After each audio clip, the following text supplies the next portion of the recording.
Halo, Assalamualaikum warahmatullahi wabarakatuh. Ketemu lagi dengan saya, Rahmat Beteguran, dari jurusan Bahasa dan Sastra Indonesia, Universitas Negeri Semarang.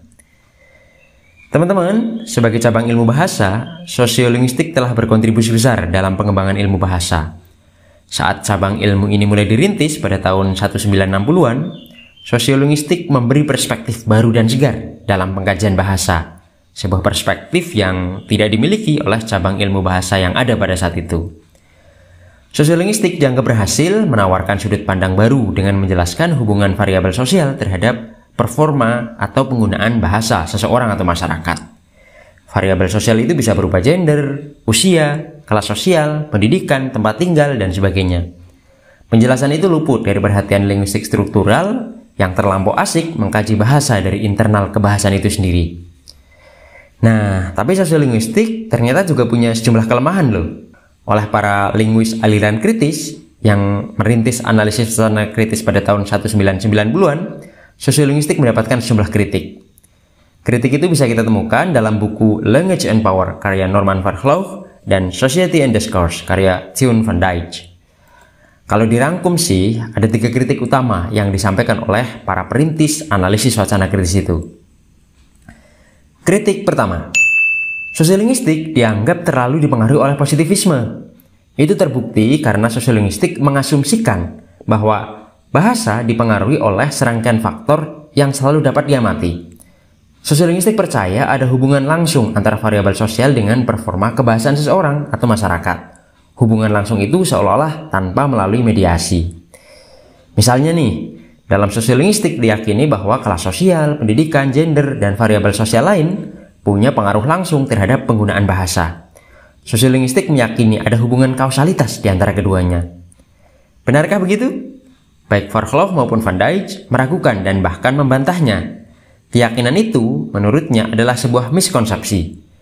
Variabel sosial memang punya pengaruh terhadap penggunaan bahasa, tapi pengaruh itu tidak bersifat langsung karena diperantarai oleh mekanisme kognitif dan mekanisme interpretatif yang melibatkan ideologi.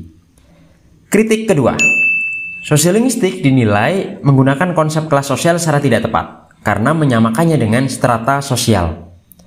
Dalam sosiolinguistik, kelas sosial dianggap sebagai sesuatu yang solid dan tetap. Padahal dalam pandangan Marxis, kelas sosial itu ya realitas yang dibentuk melalui perjuangan kelas. Di dalamnya ada dominasi, juga ada resistensi. Menurut Fairclough, yang dimaksud kelas sosial dalam sosiolinguistik itu sebenarnya lebih tepat disebut sebagai strata sosial, yaitu kelompok yang terbentuk oleh kesamaan identitas dan minat. Tapi itu nggak cocok kalau disebut sebagai kelas sosial. Itu kritik yang kedua ya. Nah, kritik yang ketiga, asumsi bahwa kelas sosial bersifat solid membuat sosiolinguistik tidak tertarik menyoal bagaimana kelas sosial itu terbentuk dan bagaimana itu mungkin akan berubah di masa yang akan datang.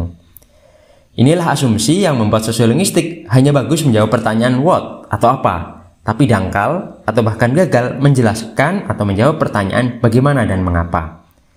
Kita ambil contoh deh pada konsep gender. Dalam sosiolinguistik, gender dianggap sebagai variabel sosial yang bisa diterima begitu saja kan? Padahal gender itu konsep sosial yang berkembang sesuai tarik ulur politis dan ideologis masyarakatnya. Konsep laki-laki dan maskulin misalnya, itu kan bukan konsep yang stagnan, tapi berkembang.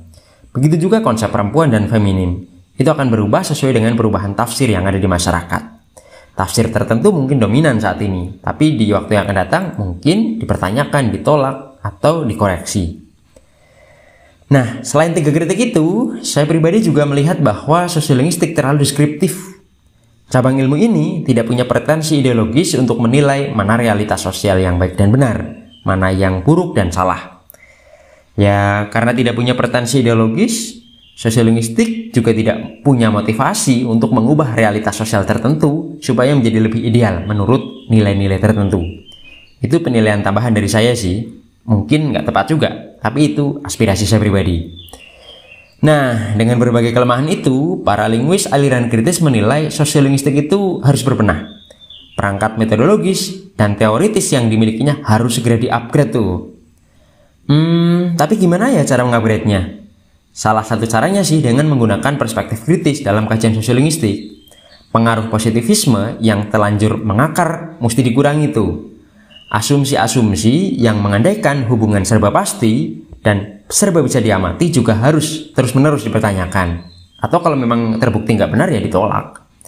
Itu penting banget karena realitas sosial itu ternyata lebih kompleks dan dinamis dari yang diasumsikan oleh para positivistik.